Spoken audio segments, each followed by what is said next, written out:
Hey Mike, can you recommend a book for... Hey Mike, what are you reading right now? Hey Mike, what are your favorite books on... Well, I get asked those questions fairly often, and as an avid reader and all-around bibliophile, I am always happy to oblige with recommendations because I like to share books that I like. I like when people share books they like with me. I also like to encourage people to read as much as possible because knowledge benefits you much like compound interest. The more you learn, the more you know, and the more you know, the more you can do. And the more you can do, the more opportunities you have to succeed. So if you are a bookworm on the lookout for good reads, or if you would like to get into the habit of reading or get more into the habit of reading, this episode is for you. In it, I am going to be talking about a book called The 5 Love Languages by Gary Chapman. Before we get started, if you like what I'm doing here on the podcast and elsewhere, then you will probably like my award-winning fitness books for men and women of all ages and abilities, which have sold over 2 million copies, have received over 15,000 4- and 5-star reviews on Amazon, and which have helped tens of thousands of people build their best body ever. Now, a caveat, my books and programs cannot give you a lean and toned Hollywood body in 30 days, and they are not full of dubious diet and exercise hacks and shortcuts for gaining lean muscle and melting belly fat faster than a sneeze in a cyclone, but they will show you exactly how to eat and exercise to lose up to 35 pounds of fat or more if you need to lose more or want to lose more, and gain eye-catching amounts of muscle definition and strength. And even better, you will learn how to do those things without having to live in the gym, give up all of the foods or drinks that you love, or do long, grueling workouts that you hate. And with my books and programs, you will do that. You will transform your physique faster than you probably think is possible, or I will give you your money back. If you are unsatisfied with any of my books or programs, the results, anything for whatever reason, just let me know and you will get a full refund on the spot.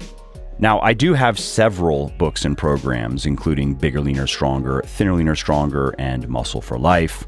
And to help you understand which one is right for you, it's pretty simple.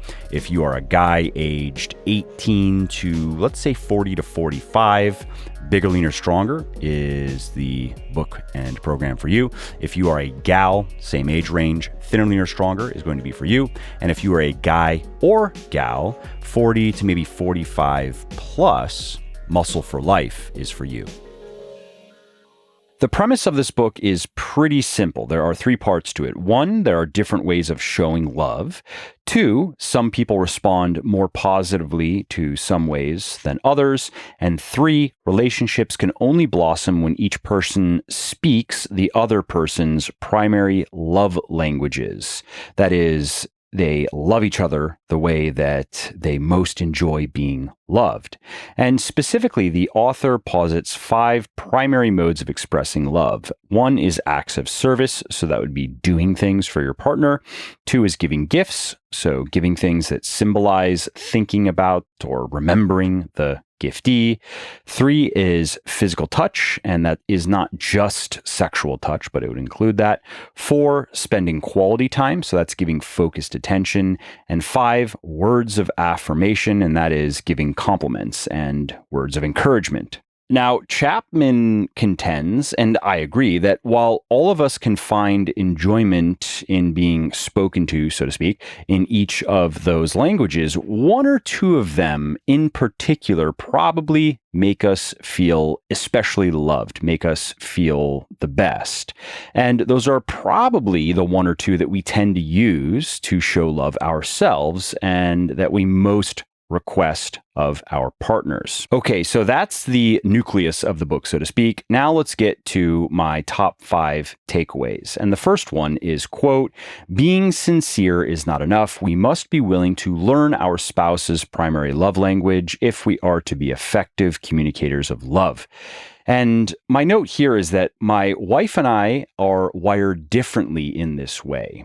My primary love languages are acts of service and physical touch. So I feel most loved when my wife does things for me that save me time or save me trouble, and when she touches me. But I don't care so much about gifts or compliments. My wife's priorities are different, though. She is biggest on quality time, and particularly quality conversation and words of affirmation. And it has really helped us to understand and to accept these differences and to consciously choose to show love in the ways that are most important to each of us, even if our natural inclinations are otherwise. For instance, my wife is really into horses. She loves them as animals. She owns several. She rides them.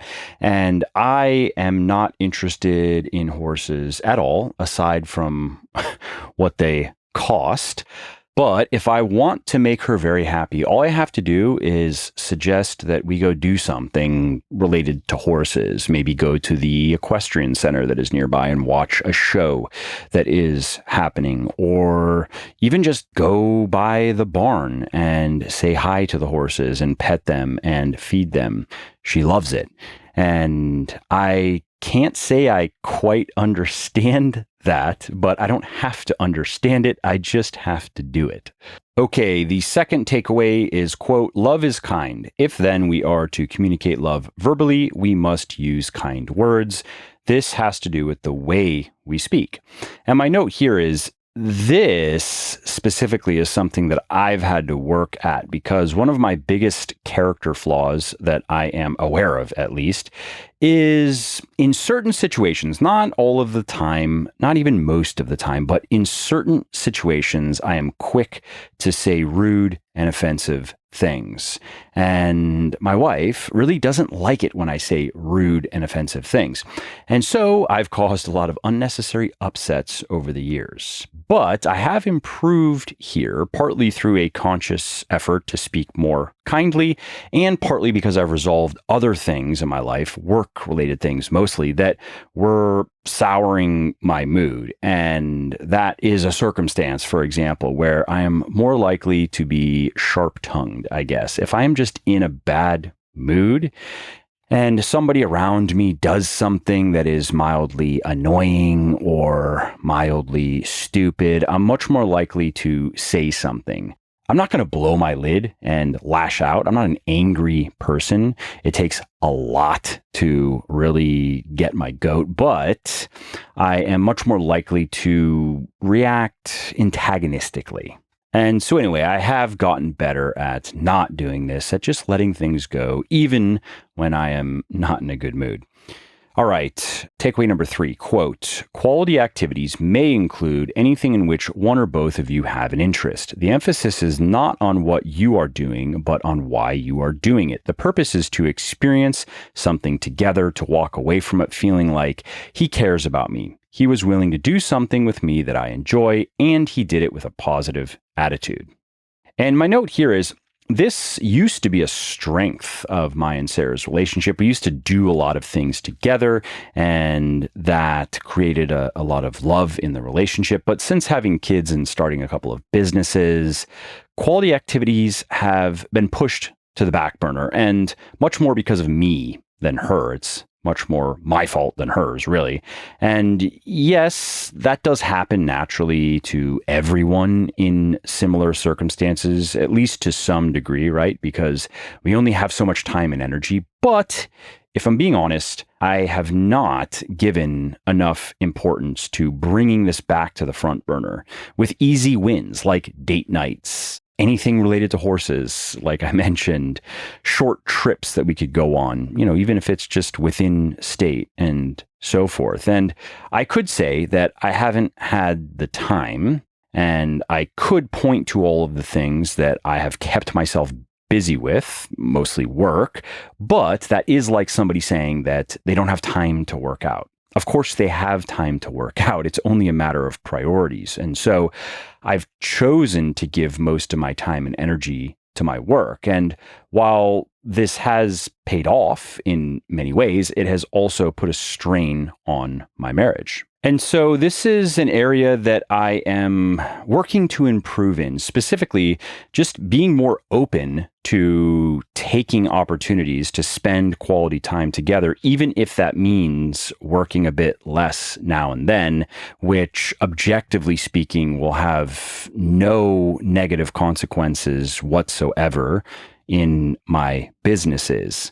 It's just not my default setting, or at least it hasn't been my default setting in a long time. And so it's always most comfortable to just keep doing the things that you always do, the way that you always do them, and doing things differently can be uncomfortable. It's like skipping workouts now and then.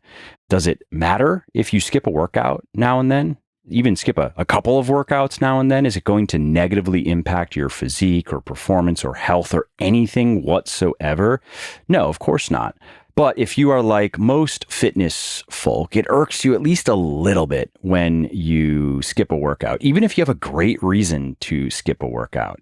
If you are like most of us, you like to stick to your routine. And of course, that is one of the reasons why so many of us are so successful in our fitness. We are very consistent, and that is everything in fitness. That is everything in many activities, actually, is we consistently show up and put in the work. But if we don't pay attention to our headspace, we can also become very inflexible, irrationally inflexible. Anyway, moving on to takeaway number 4, quote, I have suggested 3 ways to discover your own primary love language. 1, what does your spouse do or fail to do that hurts you most deeply? The opposite of what hurts you most is probably your love language. 2, what have you most often requested of your spouse? The thing you have most often requested is likely the thing that would make you feel most loved. 3, in what way do you regularly express love to your spouse? Your method of expressing love may be an indication that that would also make you feel loved. And my note here is, if you are curious about your partner's love language, you can just reverse those questions. So what do you do or fail to do that hurts them most deeply? What have they most often requested of you? In what way do they regularly express love to you? 5th and final takeaway, quote, almost everything ever written on the subject of love indicates that at the heart of love is the spirit of giving.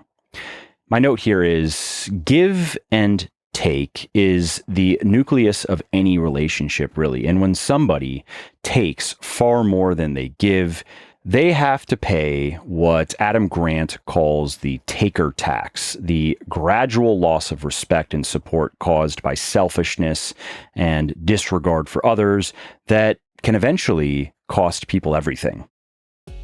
Well, I hope you liked this episode. I hope you found it helpful. And if you did, subscribe to the show because it makes sure that you don't miss new episodes. And it also helps me because it increases the rankings of the show a little bit, which of course then makes it a little bit more easily found by other people who may like it just as much as you. And if you didn't like something about this episode or about the show in general, or if you have ideas or suggestions or just feedback to share, shoot me an email, mike@muscleforlife.com, muscleforlife.com, and let me know what I could do better, or just what your thoughts are about maybe what you'd like to see me do in the future. I read everything myself. I'm always looking for new ideas and constructive feedback. So thanks again for listening to this episode, and I hope to hear from you soon.